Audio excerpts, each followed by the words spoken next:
Continuando, narrador-personagem é aquele que faz parte da história. E aí nós vamos avançar mais um pouquinho. Vamos falar sobre as ações dos personagens. É importante falar da ação dos personagens para a gente entender um pouquinho melhor a própria constituição do texto. No desenrolar do enredo, acontece a movimentação da história. Então, a ação dos personagens, na verdade, é o próprio enredo. Se eu tenho ação, eu tenho desenrolar da história, ou seja, o desenrolar do enredo. Acontece a movimentação da história, ou seja, as coisas que os personagens fazem, as coisas que eles fazem, como se comportam, os pensamentos e falas.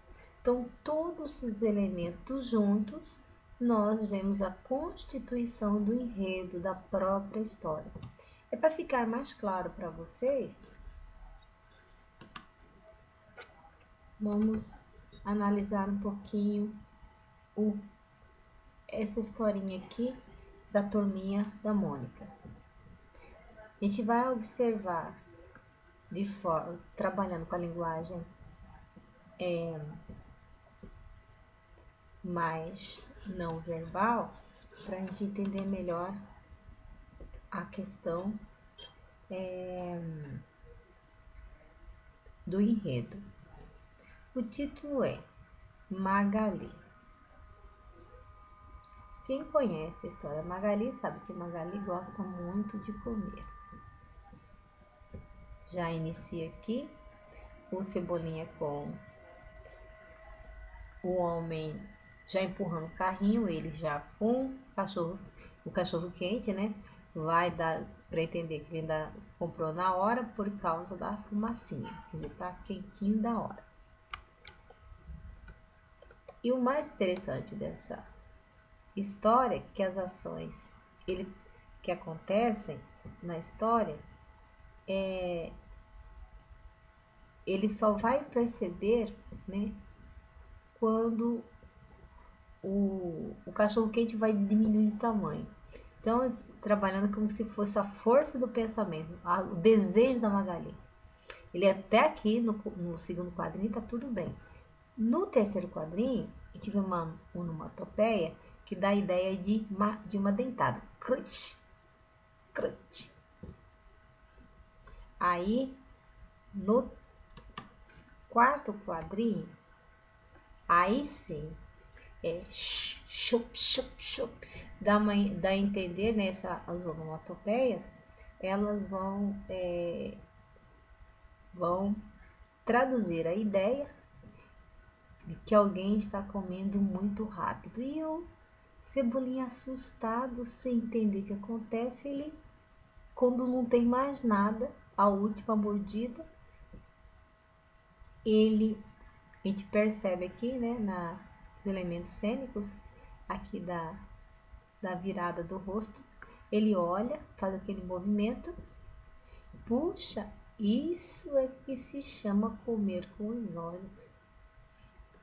Literalmente, né, ela comeu todo o cachorro quente dele, né, com os olhos, né, com a força, com o desejo que ela tem.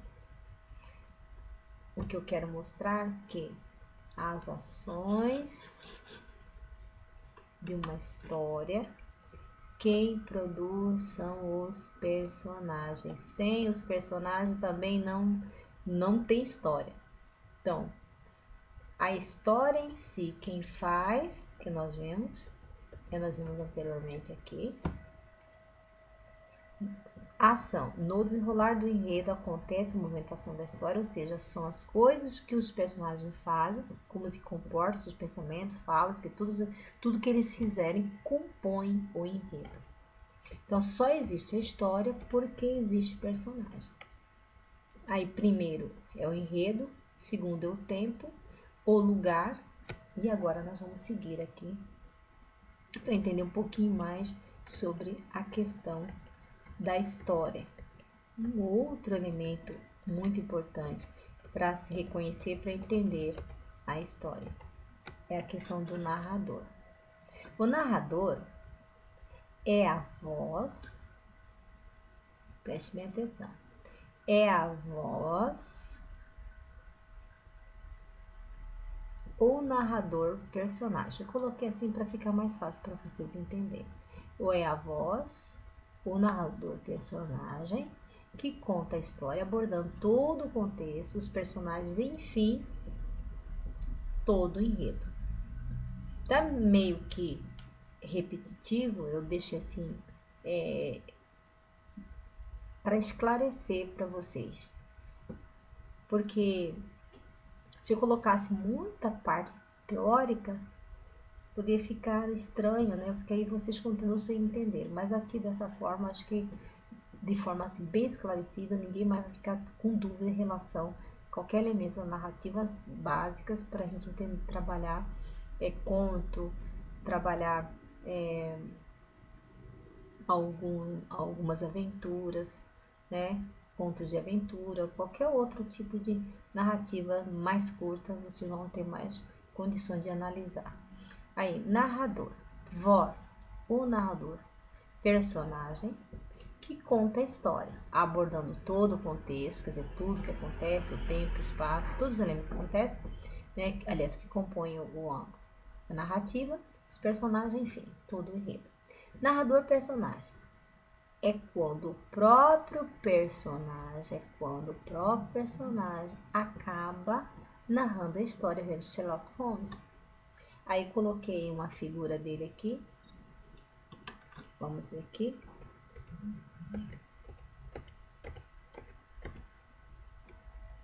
Deixa eu colocar aqui para vocês verem. Aqui é um personagem do século XIX, muito conhecido.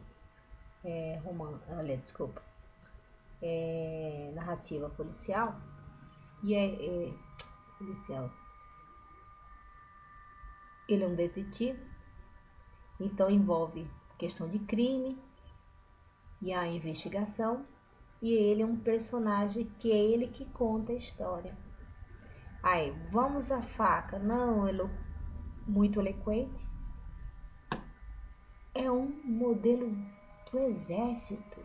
Marcas de variadas décadas. É a lema do regimento. Então, se vocês forem ler essa narrativa em HQ do Sherlock Holmes, vocês vão perceber que é ele que conta a história. Se você for ler na forma apenas verbal, somente texto escrito, é melhor ainda para perceber. Ai, eu ainda não disse nada. Ao menos 7 detalhes revelam que ele foi fuzileiro de infantaria na Marinha da China. Aí tem todos os elementos que relacionam com a fala do personagem e também que vai compor, né, toda a construção da história do quadrinho. Então fica mais fácil entender, tá? Mas o que eu quero mostrar aqui, que é ele que conta a história. Pode ver que ele está no primeiro quadrinho. Aqui embaixo, no mesmo quadrinho, no mesmo quadro, conseguiram duplicar, ainda colocou ele mais aqui embaixo. Aí ele está aqui. Vamos aqui ver, ele também está aqui. Sim, Você encontrou alguma coisa no cesto do lixo da gráfica? Vamos, mostre-me. Aí vem segundo bilhete. Então a forma como é construída esse HQ revela que é ele que conta a história. Então ele é um narrador personagem. Se vocês quiserem, pesquisem ou comprem algum livro ou emprestem, que é muito interessante. Eu acho que na biblioteca tem Sherlock Holmes, eu já vi lá. Aí vem mais um narrador observador. É aquele que observa a história de fora, portanto não está participando dela. Então ele apenas conta a história. Se vocês forem olhar a história do jovem gigante, é o narrador observador, apenas conta a história. E aqui nós temos o narrador onisciente, também conta a história sem participar dela, sem participar. No entanto, esse narrador sabe tudo sobre a narrativa. Eu até coloquei esse olhar aqui, esse olho abrindo um buraco, é como se o olhar, né, do narrador onisciente,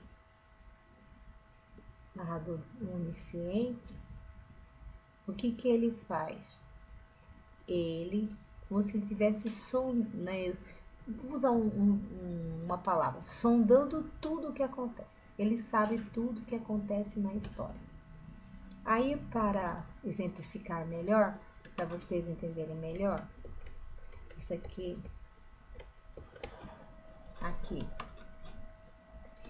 Lore da Terra-média, a série do Senhor dos Anéis. Tolkien é conhecida por sua expansiva construção de mundo, conseguida em parte através de um narrador onisciente. Então, O Senhor dos Anéis, essa narrativa, ela é construída com esse tipo de narrador. Essa voz guia os leitores pela história, as culturas e idiomas da Terra-média, fornecendo uma visão abrangente que acompanha as estratégias holísticas.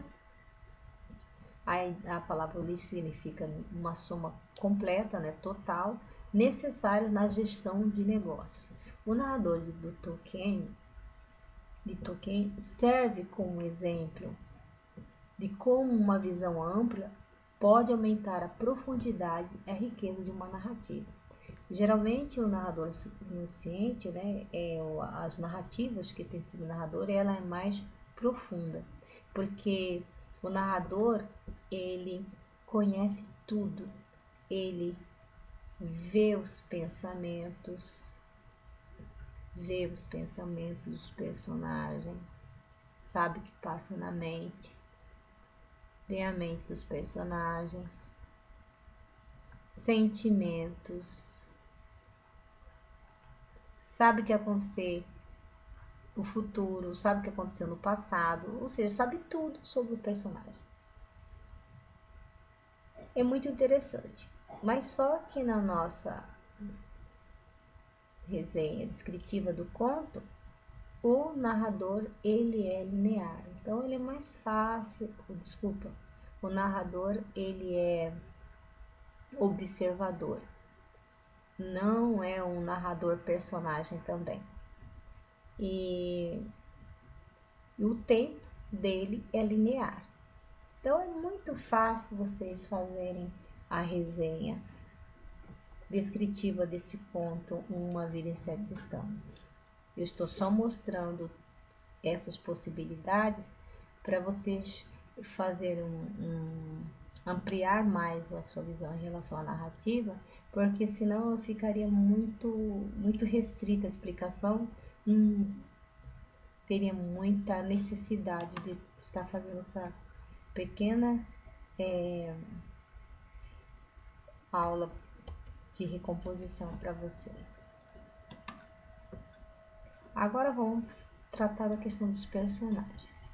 Então, como narrador, vamos recapitular, nós Temos o narrador observador, o narrador personagem que participa da história,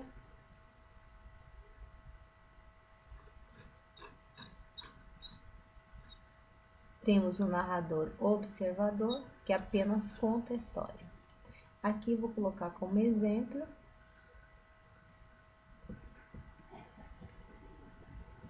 o jovem gigante. O jovem gigante, que nós vimos anteriormente, o narrador, ele é observador, só apenas conta a história.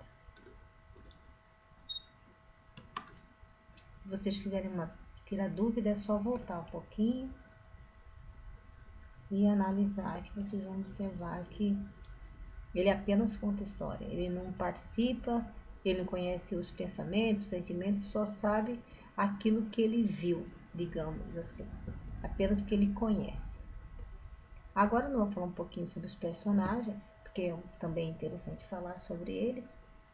Aqui nós vamos ver os personagens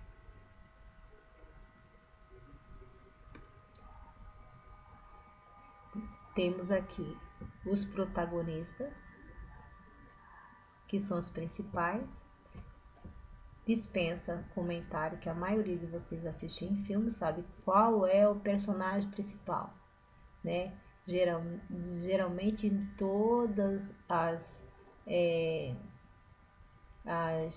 os filmes, as séries de super-heróis, o protagonista é gritante, não tem segredo, não tem muito o que pensar para falar, não, aquele é o personagem principal. Principalmente da Disney, quando tem os super-heróis, é fácil vocês identificarem. Então, eu dispenso falar sobre os protagonistas e prefiro falar um pouquinho sobre os antagonistas, que são os personagens que conflitam com os protagonistas. Esses antagonistas são os vilões. Vocês os conhecem muito bem, porque a maioria de vocês já assistiram algum filme da Disney. Por exemplo, vamos fazer aqui, vou enumerar. Scar, né, Scar, o irmão traidor do Rei Leão. Nós temos aqui um antagonista. A ursa malvada bruxa da Pequena Sereia. Temos ela aqui. Peguei alguns exemplos. Malévola, a rainha má da Bela Adormecida. É outra antagonista. Também é muito forte, muito presente, né? Gastão, vilão arrogante da Bela e a Fera. Temos ele aqui. A rainha má, a primeira vilã da Disney, da Branca de Neve. Temos ela aqui. Os vilões contrapõem os mocinhos, os protagonistas. Então, isso aqui é bem fácil vocês identificarem. Os vilões precisam explicar, né, gente? Os vilões, a gente já estudamos em sala de aula, já vimos que são aqueles que contrapõem, que vai criar os problemas na vida dos heróis, dos personagens principais, que são os protagonistas. Vamos falar um pouquinho também sobre os personagens secundários.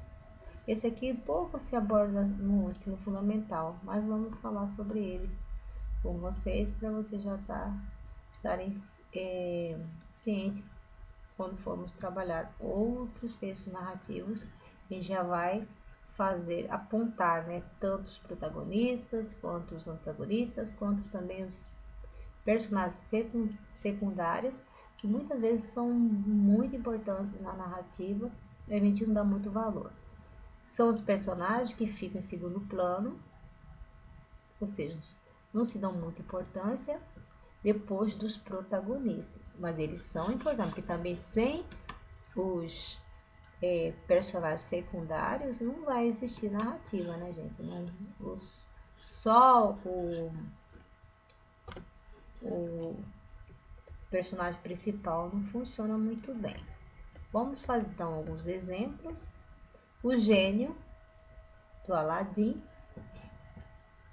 é um personagem secundário, mas muito presente na narrativa. Dory, A Procura de Nemo, esse peixinho aqui muito simpático. E os outros que vocês já conhecem, da Era do Gelo, o Esquilo, e os outros é só vocês pesquisarem. Eles são muito presentes na narrativa, principalmente quem gosta de A Era do Gelo vai perceber esse personagem aqui. Agora me fugiu a memória o nome. O gênio do Aladim, né? Só vai ter a própria palavra Aladim, que lembra o gênio da lâmpada, né? Nós vamos lembrar que ele é um personagem secundário nessa narrativa do Aladim. E como a Dory também, A Procura de Nemo. Ok?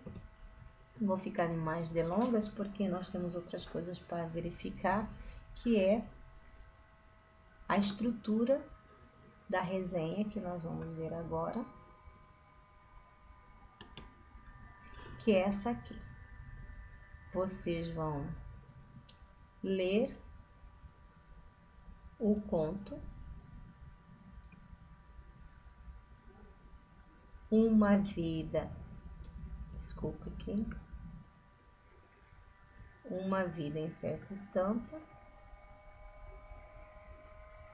na página 84 e 85 do caderno 2. Vou explicar direitinho aqui. O conto Uma Vida em Certa Estampa, da autora Semiramis Paterno, o texto foi retirado do caderno 2, séries finais do 8º ano, em português, página 84, versículo, que conta a história de quem? Só vocês vão saber de quem que conta a história se vocês lerem. Eu quero que vocês apontem a personagem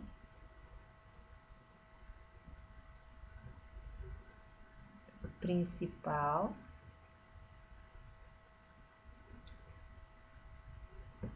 e o que o Amarildo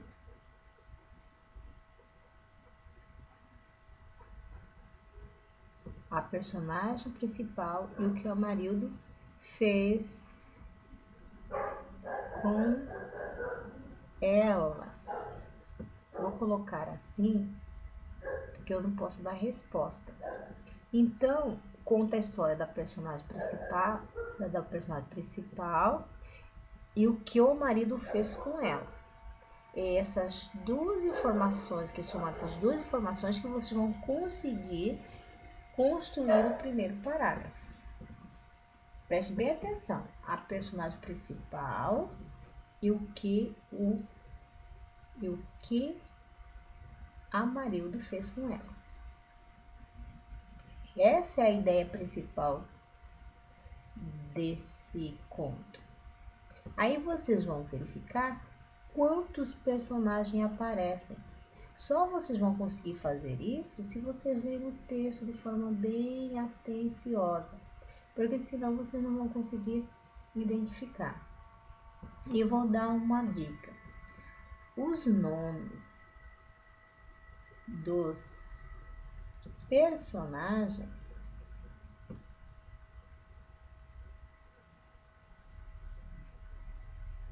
de alguma forma, vai ajudar muito. De alguma forma, lembra o mar. Lembra o mar. Ponto. E vocês têm que apresentar. Vou colocar entre parênteses aqui, peraí. Deixa eu falar aqui. Lembra o mar. E vocês devem. Deixa eu colocar aqui melhor. Vou fechar essa ideia, senão vocês vão ficar confundidos. Vou falar, lembra o mar. Os nomes dos personagens lembram o mar. Agora sim, não se esqueçam de apresentar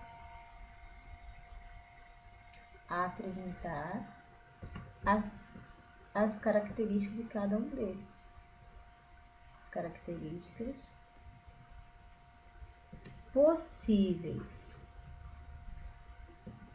Tem umas que estão claras no texto, e outras vocês vão ter que fazer inferências. Possíveis, ok?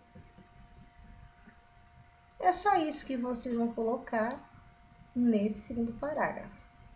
Em se tratando da narrativa, passa-se em que lugares?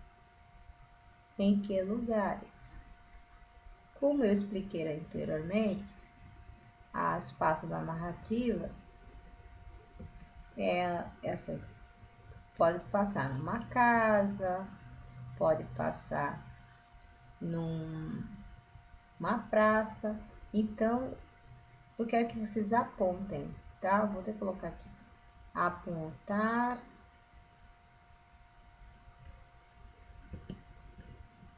os possíveis espaços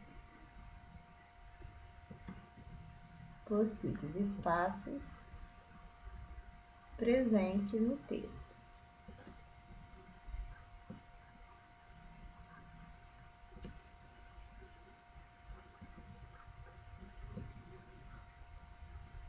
Retire do texto exemplo, tá? Vou colocar aqui, retire, vou colocar um ponto, retire do texto exemplos.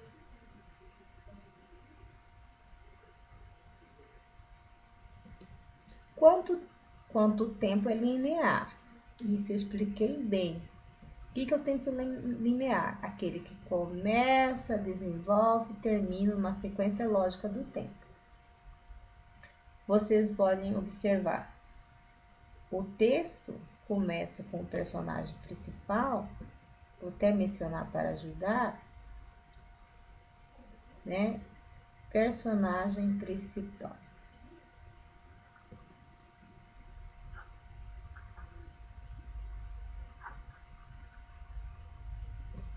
Essa personagem principal começa em que tempo da vida dela?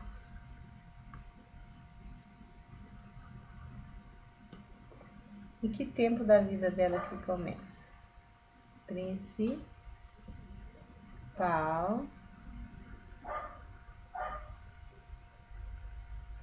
Porque a personagem, né? Vou colocar aqui só em parênteses. Porque personagem principal apresenta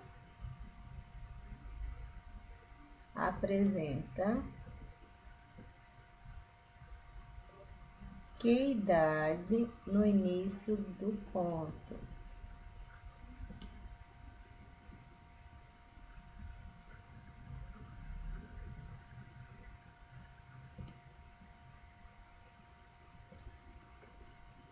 E quantos anos quando termina o conto?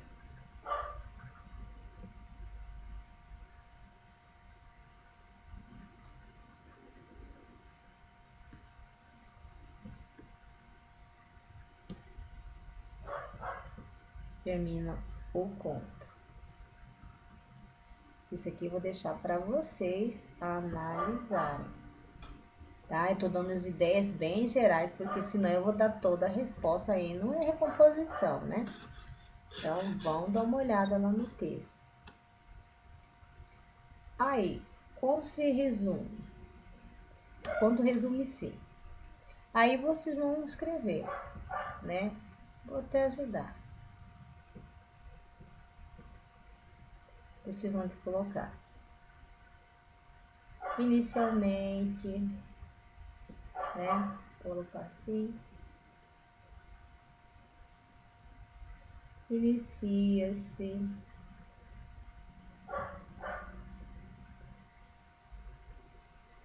O conto. Aí vocês vão completar. Tô dando uma ideia. Portanto, o conto Uma Vida de Sete São pode ensinar aos leitores o quê? O que pode nos ensinar?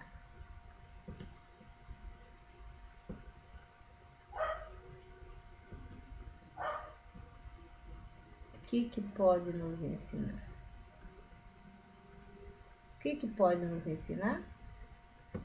Eu quero que vocês coloquem o que pode ensinar, tá? Portanto, o conto Uma Vida de Sete São pode ensinar aos leitores o que a gente consegue aprender com a vida, né? Com a trajetória da vida da Marilu. Eu não vou falar, comentar nada, porque só vou falar uma coisinha. É um conto triste. Se vocês leem com toda atenção, você vai ver a trajetória de uma mulher com um final não feliz. Muito diferente do Jovem Gigante.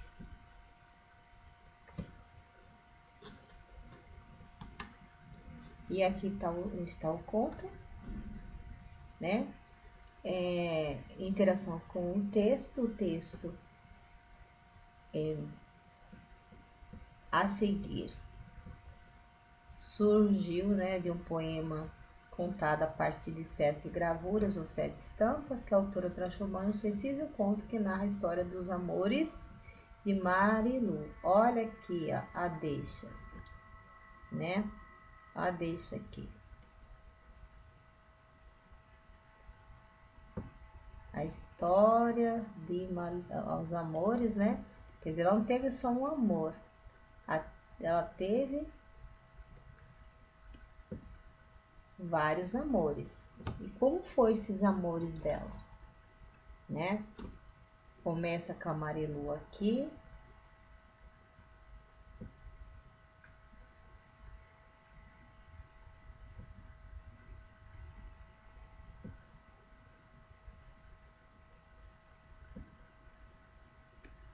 Com Marilu. E aí desenvolve toda a história. É uma história muito simples, não tem segredo. Como falei sobre o Amarildo, aqui o camarada, né? O Amarildo. Eu quero sublinhar. Vou aqui primeiro, vou apagar aqui. Vamos sublinhar aqui. Amarildo. Tá muito fácil. Então, é esse ponto que eu quero que vocês façam a resenha. Vamos lá, vamos fazê-lo. Leiam todo o texto, porque os nomes dos personagens são muito interessantes, tá? Quero que vocês observem que o nome dos personagens, ele lembra o mar. Lembra o mar. E eu quero que vocês analisem. Por exemplo, a Marildo tem mar. Dá pra ver. E os outros amores de Marilu também tem alguma coisa em relação ao mar no próprio nome. Mas isso eu não vou dizer, vocês que vão ter que descobrir. Tá bom? Voltando aqui na produção do texto. No portanto, vocês vão fechar aqui, portanto, conto, uma vida em 7 estampas, pode ensinar os leitores. O que pode nos ensinar? Eu faço a pergunta para vocês colocar essa resposta nesse espaço aqui. Por isso, recomenda-se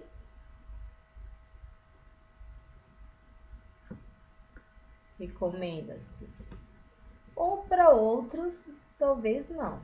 Se você achar legal, positivo, lá recomenda-se. Para outros, se outros não gostarem, né? Por isso, não recomenda-se. Isso vão dizer por quê. Só isso que eu estou pedindo, tá? Espero que vocês consigam fazer bem direitinho para conseguir alcançar a nota. Ixi, que aí já passou, né? Já do segundo bimestre. Muito tempo. Nós estamos já em agosto, mas tudo bem. Vamos tentar resolver essa questão, tá bom? E bom trabalho. E eu quero ter alegrias quando receber o textinho de vocês com o seu feedback. Bom trabalho, crianças!